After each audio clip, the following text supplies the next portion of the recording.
The first Venom movie teased an interesting premise. A monster inside you will kill you unless you kill others. Then they played this for laughs, and this movie continues that trend. Venom can sustain his hunger with chocolate and chicken. Sounds like a 90s alt-rock band like Toad the Wet Sprocket. Eddie having to kill people he deems as evil is a gold mine. These movies hint at it, then throw it away. The chocolate, that's in the comics. Venom is silly and goofy in the comics, but he's also a cosmic horror monster, and that can and should be scary. But this movie wants to be a laugh riot first and a serial killer monster movie second. Maybe it's my fault for wanting something the movie wasn't interested in providing, but they shouldn't have teased that in the first movie. I should get the positives out of the way. The movie's under an hour and a half long, so the agony I felt watching this, like being forced at gunpoint to watch a blue movie featuring your grandma while sitting beside grandma, is kept to a minimum. Granted, this hour and a half felt like 4 hours. Why does Carnage want Venom dead? Cletus Cassidy wants Eddie dead, but Carnage hasn't interacted with Venom. It's not from the same planet, so why does it want Venom dead? Later it says one of them has to die, but why? Why are Venom and Eddie so compatible with each other? When they separate, Venom burns through a few people before bonding with Mrs. Chin. I think she survived, so what makes her and Eddie special? Why does this guy from the club die? Why does Shriek want revenge on Pat Mulligan? He shot out her eye, but she took away his hearing first. Doesn't that make them even? Shriek's powers are the reason they are removing her from this juvenile home.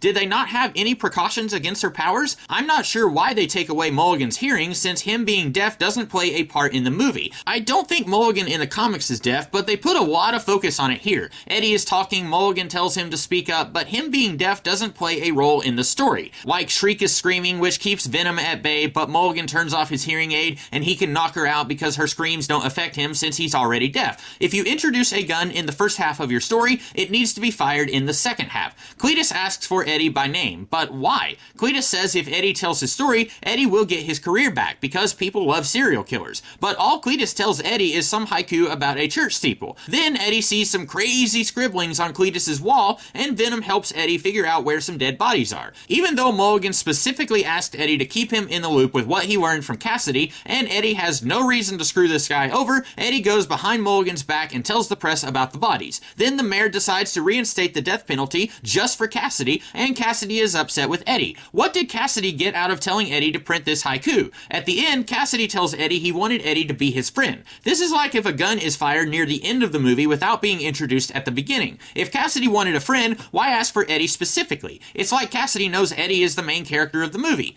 Cletus is upset Eddie didn't tell the whole story. He reported Cletus killing people, but not that he was abused. But Eddie didn't know Cletus was abused until after he and Cletus made the deal about the haiku. Cletus sent a postcard about killing his family, where Cletus only mentioned his dad beating him after Cletus killed his grandma and mom. So why is Cletus mad at Eddie? Eddie held up his end of the bargain. How is Eddie able to afford two $2,000 TVs? There's the one Venom destroys, then another later. Remember when Eddie couldn't find a job in the first movie and he could barely afford to pay rent? It looks like he's just barely scraping by in this movie, yet he can afford $4,000 for a big screen? Why does Shriek think killing Anne is too far? She was okay with killing Eddie and Mulligan, but Anne is too much? I know what landed Cletus in the juvenile home, but I know nothing about Shriek except she likes Cletus. If she was going to have issues with Carnage, which goes nowhere since she doesn't betray Carnage, Venom just pushes her off a building, but if you're going to have her have issues with Carnage, I need to know what her moral code is from the start. Get ready for Cliché City, but maybe her dad was abusive and she killed him to protect her sister. She won't kill an innocent woman, but she will kill dudes. It's better than nothing. Mulligan has powers at the end, but based on the rules the movie establishes, I'm not sure how.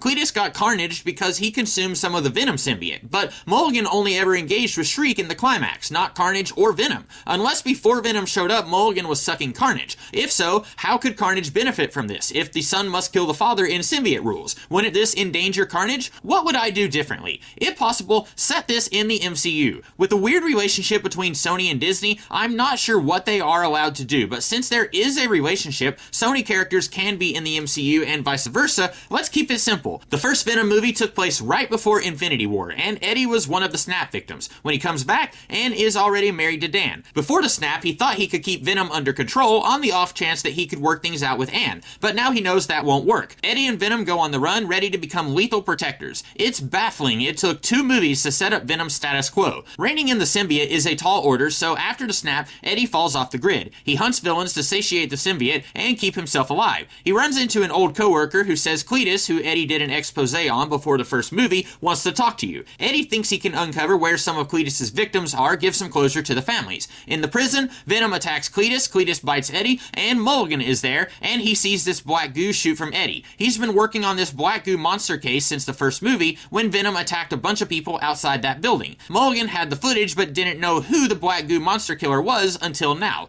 Eddie goes on the run. Shriek escapes on her own when she finds out Cletus is on death row. Shriek and Cletus reunite. Carnage wants to kill Eddie. He knows what Eddie is and fears Eddie will try to put a stop to the maximum terror he has planned. Even though Cletus and Shriek love each other, they're not good for each other. Shriek's powers are harmful to Carnage, and Carnage tries to kill Shriek. This could have been a parallel to Anne and Eddie. Eddie deliberately keeps low to avoid Anne finding him because he's afraid she'll get hurt if she's near Venom. Venom likes her, but what if it's really hungry and it can't help itself, like it couldn't help itself when it attacked Cletus? Both symbiote hosts have lovers who they're not good for, but Eddie is trying to keep away for her own good, and Cletus doesn't have that good sense. In the comics, when Eddie bonded with Venom, he remembered what the symbiote already knew, like Peter Parker's secret identity. What if Cletus knows what Venom knew before he bit Eddie, so he knows about Anne, so he and Shriek kidnap her and use her as bait to draw out Eddie? Shriek doesn't want to kill an innocent woman. Cletus assures her they won't. Anne is kidnapped. Dan goes to the police. Mulligan has no clue Cletus also has a symbiote because Shriek broke him out, so Mulligan suspects Brock is responsible. Dan is skeptical. Since Dan remembers Venom manifesting in the Cascan and Eddie eating the lobsters in the first movie, he did some researching and realized Eddie needs a certain brain hormone, and it so happens this hospital has a bunch of it for medical study. Dan tracks down Eddie and tells him Anne's been kidnapped and the police think it's you. Because both Venom and Eddie care about Anne, the symbiote reasons if it is seen in action while Eddie is in custody, Mulligan will be forced to admit Eddie can't be his suspect. The symbiote leaves Eddie. Eddie turns himself in. The symbiote grabs onto Dan to do some symbiote action in a public place just long enough to grab Mulligan's attention. The symbiote does not burn out innocence because it's really hard for me to care about half your hero when it does that. Even though Mulligan gets reports of a black goo monster while he has Eddie in a cell, he still knows what he saw, so Mulligan releases Eddie but follows him at a distance. The symbiote sneaks into Cassidy's cell and studies the writing on the wall and sneakily merges with Eddie. They figure out where Anne is and head that way, not knowing Mulligan is following them. Shriek has second thoughts when Carnage slices a small cut on Anne's cheek. Cletus is being subsumed by the will of the symbiote, and even though his love for Shriek is true, he's losing himself in the symbiote and can't resist like he did in the movie. This is closer to the comics where Carnage is pretty much like this with Cletus. This can be another parallel between Venom and Carnage. Eddie is afraid that's what's going to happen with him and Venom. The symbiote's desires will overcome him and he won't be able to hold it back anymore. But if he gets rid of it, it will find someone else to bond to and leave a trail of bodies along the way. You get your big showdown at the end with Shriek versus Venom, and when Mulligan shows up, he tries to shoot at Cletus, but the bullet kind of buries itself in the symbiote and he slings it back at Mulligan, shooting to wound. He sticks a tendril in the wound just to torture Mulligan, but as per the rules of the movie, he's now impregnated a symbiote into someone, leading into toxin for a later movie. Carnage is about to kill Anne to mess with Mulligan and Eddie, and Venom is able to convince Shriek Carnage is not the man she fell in love with. She screams at Carnage and does not kill him. I don't read a lot of Venom, but he doesn't have a huge rogues gallery. Even if you do the King in Black and Toxin for Venom 3 to search for Dan, you still can't afford to kill off every villain in these movies, especially if you're wanting to expand the SMU.